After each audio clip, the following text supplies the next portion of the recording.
We were always just friends. And then suddenly, we weren't. When we first met, everything was simple. No hints, no excitement, no expectations. Just I sat at the fourth desk, and he was always about 7 minutes late. He'd drop into the seat behind me, rustling his backpack and mumbling something about traffic or his alarm clock. It annoyed me, but not enough to say anything. We started talking by accident. One break, he noticed my headphones were broken and gave me his. Another time, I offered him tea because he was sneezing, and I always seemed to carry something warm. Little things ordinary, almost invisible, but that's how it all began. He became that friend. People who saw us together would say, "You two are the perfect couple." We laughed. Of course not, we were just friends. We went to the movies, talked about shows. I cried on his shoulder after a breakup.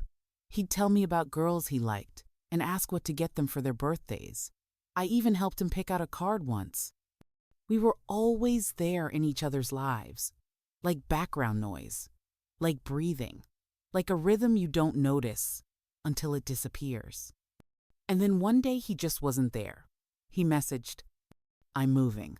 Got an internship in another city. For a few months." I replied, "That's awesome, congrats." But something clenched inside me.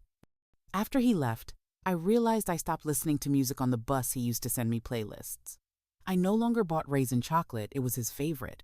I didn't watch new episodes, I'd been waiting for him.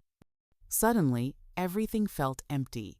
I missed his silly jokes, his presence, his "got 5 minutes for coffee." 3 months passed. We still texted, but less and less. I had no idea what he felt, or if he felt anything at all.